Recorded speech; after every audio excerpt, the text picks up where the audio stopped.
মিটতেই দাম বৃদ্ধি, বাণিজ্যিক গ্যাসের দাম বাড়লো, বেড়েছে অটো এলপিজির দামও, সঙ্গে পাল্লা দিয়ে বাড়লো রাজনীতিও।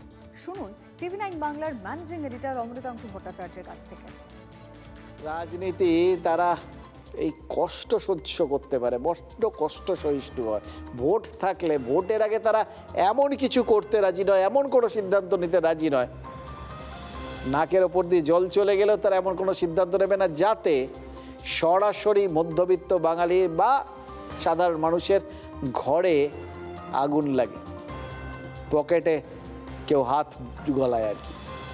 তাহলে মানুষজন খুব চটজলদি বদলে যাবে।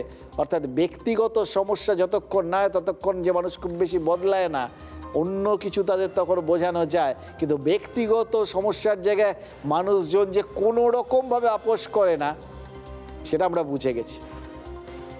তো এই ক্ষেত্রে যেরকম এই বাণিজ্যিক গ্যাসের দাম বেড়েছে, তাতে হয়তো আপনার হেঁসেল খরচটা বাড়লো না, কিন্তু ওই হোটেল রেস্তোরাঁয় খাবারের দাম বাড়তে পারে। বাণিজ্যিক গ্যাসের দাম বাড়ায় গ্যাস চালিত যানবাহন মানে অটোয় ভাড়া বাড়তে পারে। অর্থাৎ সোজাসুজি না হলেও ঘুর পথে আমাদের পকেট কিন্তু আর একটু খালি হতেই পারে। তৃণমূলের নেতারা এটাকে যথারীতি সমালোচনা করছেন, কিন্তু এর আগে যখন গ্যাসের দামটা বাড়ছিল তখন তারা বিরাট করে কিন্তু এটা নিয়ে আন্দোলনে নামেননি। কেন? কারণ তাদের মনে হয়েছিল এটার থেকে অনেক বেশি অনেক কিছু বলার মতো তাদের আছে। এসআইআর টেসআইআর এই সমস্ত নিয়ে বিরোধিতা করাটা তাদের পক্ষে সুবিধাজনক। আর বিজেপির নেতারা তারা তো একটা সোজা সাপটা রাস্তা তখন ধরে রেখেছিলেন, এখনও হয়তো সেটাই বলছেন যে রাজ্য সরকার কেন রাজস্বে ছাড় দিয়ে মানুষকে একটু স্বস্তি দিচ্ছে না।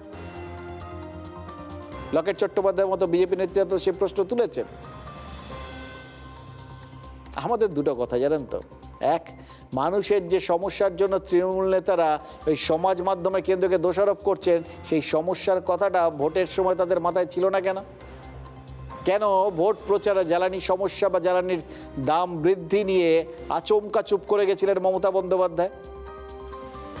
মধ্যপ্রাচ্যে যুদ্ধের দোহাই দিয়ে এখনও তো শহরাঞ্চলে 25 দিন আর গ্রামীণ এলাকায় 45 দিন পর গ্যাস বুকের নির্দেশ বলবৎ আছে। কেন সেই নিয়ে তৃণমূল প্রচার চালালো না? তাই কি মনে হচ্ছিল যেগুলো মানুষের ইস্যু এবং যেটা না হয়ে উপায় নেই, গোটা বিশ্ব যে জিনিসটার জন্য ভুগছে সেটা মানুষজন বুঝে গেছেন? আর দুই, লকেট চট্টোপাধ্যায়রা রাজ্যের রাজস্ব ছাড়ার যে দাবিটা রাখছেন সেটা নিয়ে জাস্ট আমাদের একটা আশা আছে।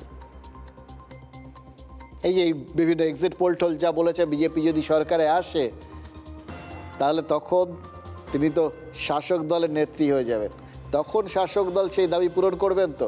নাহলে কিন্তু বুঝতে হবে রাজনীতি আর যাই হোক মানুষের জন্য না, রাজনীতি শুধুমাত্র অনেক বড় বড় বিষয়ের জন্য, যেখানে তাদের নেতারা নিজেদের মতো করে ফয়দা পান।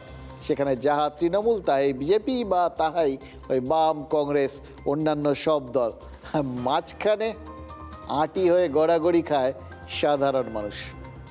জোর করে ভারতবর্ষের সরকার দাম বাড়ানো রুখে দিয়েছিল, কারণ ভোট।